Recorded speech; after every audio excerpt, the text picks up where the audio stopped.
The Otterbein Cardinals and the Wilmington Quakers faced off for the second time in less than 72 hours when the Otterbein Cardinals drew the Wilmington Quakers in the first round of the OAC tournament men's basketball. The Cardinals beat the Quakers 68-65 in a close game in front of 2,800 people at Otterbein University on Saturday night. Now to Monday night, could the Wilmington Quakers come out and get revenge? To the highlights we go.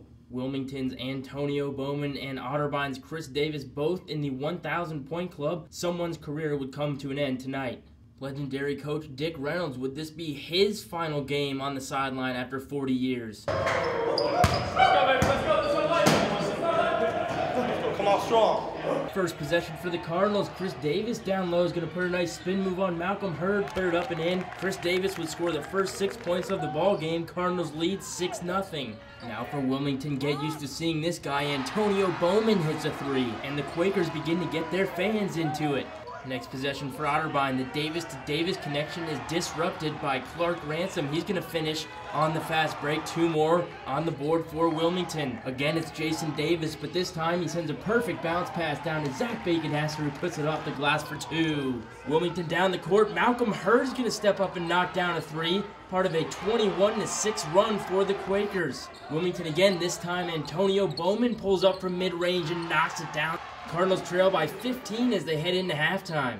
The large deficit that the Cardinals faced at intermission had a lot to do with the 13 turnovers they committed in the first half. Also, senior Chris Davis yanked from the game by Coach Reynolds 7 minutes in after disagreeing with the coaching decision. The final 13 minutes of the first half, Chris Davis did not come back into the game. Would he return for the second half with his team down 15 points? Senior captain Mark Laux back out for half number 2. Only player in the OAC to average a double-double, number 50, Chris Davis back on the floor for the Cardinals in the second half. Senior Bryce Roush is going to get the Cardinals started as he goes up strong, lays it off the backboard and in. Then Bryce Roush again can't get it to go. Davis with the offensive rebound goes up. Malcolm Hurd picks up the foul. Number 3, he has to come out of the game. Hurd to the bench for the Quakers. 18 minutes to go. Cardinals down 47-33. After a miss by Wilmington, Otterbein down the floor. Tremendous ball movement. Roush to his former high school teammate Chris Davis. Down to Laux. Dishes over to Baconhaster up for 2.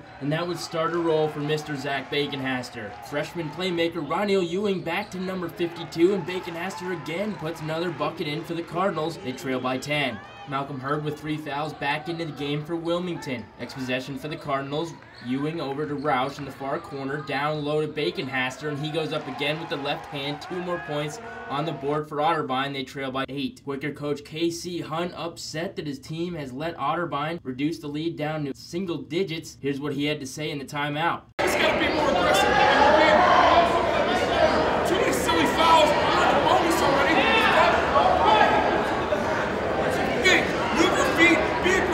After a 2 by Wilmington, Ronnie Ewing, defended by Bowman's going to drive, pauses in the air, banks it off the square, and in for 2. Otterbein feeling good for the moment. But for the Quakers, there's that man again. A 3 for Antonio Bowman. Cardinals trail by 13. Bryce Roush tries to go to Baconhaster, but it's stolen by Wilmington. Ransom up to Bowman. Bowman way up to Hurd. Down with the dunk. Malcolm Hurd. Momentum is clearly in the favor of the Wilmington Quakers and their home fans. Now, down double digits in a hostile environment, Max Van Meter from the near corner is going to drive, and he gets it in. Otterbein silences the crowd for the moment. Otterbein again cuts the lead to single digits when Chris Davis finds Ronnie Ewing backdoor, and Ewing puts it in. Otterbein down 9. Just over 11 minutes to play. After a few scoreless possessions for Otterbein, Wilmington now up 13. Antonio Bowman's going to drive to the hole, put it off the backboard. Wilmington now up 15. Just over 5 minutes to play. Can the Cardinals rally late? Ronnie Ewing looks to answer that question as he goes in, puts it in. Otterbein back down 13. Ewing up court to junior Tommy Waterwash, who hits a 3 in front of the Cardinals bench. Otterbein now down 10. The Cardinal faithful still on their feet, hoping for an extraordinary comeback. Under 3 minutes to go, Wilmington's lead now down to 7. Ronnie Ewing, defended by Antonio Bowman's going to drive, almost loses it, instead gets it up off the glass. Otterbein down just 5. Approaching the 2-minute mark, Antonio Bowman, again for the Quakers, haunts the Cardinals' nightmares as he drives and blaze it in. Lead back to 7 for the Quakers. 1:25 left in regulation. The Otterbein Cardinals, Chris Davis goes to the line, can't get the first, can't get the second. Bryce Roush then, on the next possession for Otterbein, heads to the line. He would miss both free throws. The Otterbein Cardinals shot just 54% from the line in this game.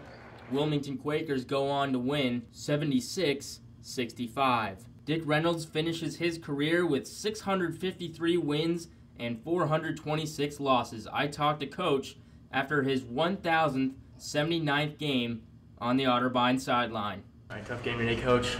Just talk about what went different today than on Saturday. Well, they were more physical in the press, and our young people didn't handle the press early.